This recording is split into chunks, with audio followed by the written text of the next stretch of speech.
Earlier this week, after the Prime Minister prorogued Parliament, effectively ending several committee investigations into the WE scandal, a document dump was done by the Liberals, providing over 5,000 pages of mind-numbing bureaucratic drivel, memos, emails, and notes. I spent several hours on Thursday and Friday after the document dump reviewing the whole trove of documents, well, those that weren't redacted at any rate. I will never get those hours back, and I hope to recover the IQ points I lost trying to decipher the bureaucratese. What is clear is that the Kielburger brothers were up to their necks in this scheme from the get-go. Their first proposal for the concept was done on April 9th, weeks before it was considered by Cabinet on May 22nd, and only a couple of weeks after the COVID-19 lockdown orders. It is also clear that the Prime Minister's office was involved long before the day that Justin Trudeau says he was first informed of the deal. So, was the Prime Minister lying, or were there elements within his office who went off on their own tangent to work on a project worth nearly $1 billion? In the private sector, which pays all the bills and funds everything government, the amount of people in place for a job depends on the amount of work there is to do.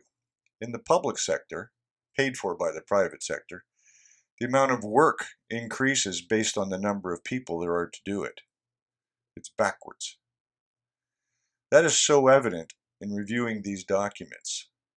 The talk about nothing important, planning a program which will accomplish the square root of bugger all, and throw around huge numbers of taxpayer dollars as though they are talking about peanuts. Clearly, they are not good stewards of the public purse.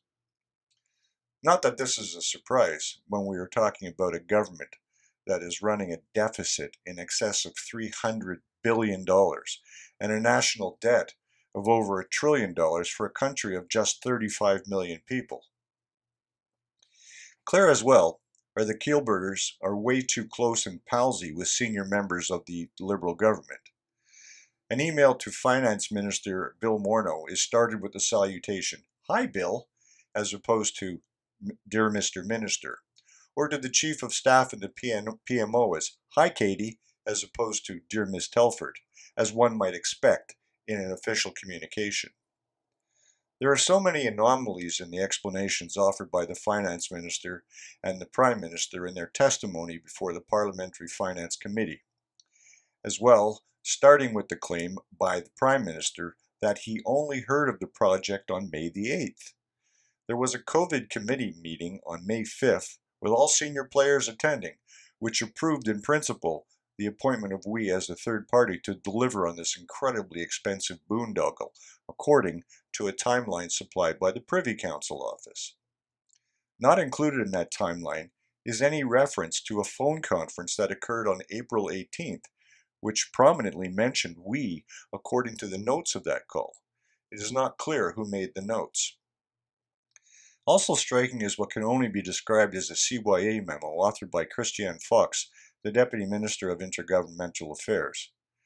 It appears to be a memo to file in which she denies a meeting described in an email included in the documents. It also says this, quote, "In addition, there is an April 20th email I authored that suggests the We Charity was working with the offices of the Prime Minister and the Deputy Prime Minister at that time, and I wanted to indicate that I have been informed these discussions did not take place," end quote.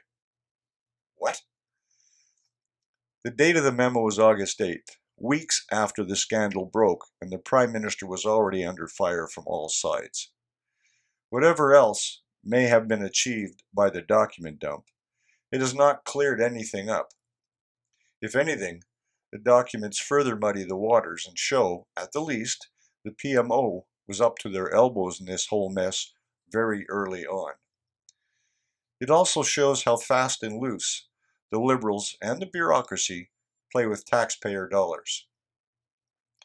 Finally, we've been told the RCMP is, quote, examining, end quote, the whole Liberal/We charity deal. Well, I've been around the RCMP and policing since 1975. I have never heard of the RCMP examining anything. They are either investigating or they are not. Why the Mounties would engage in such bafflegab is puzzling. The matter is under the investigation by the National Police Force, or it isn't. You go to your doctor for an examination. The police conduct investigations. The RCMP should be straight with Canadians on what it is exactly they're doing in this. For True North, I'm Leo Knight.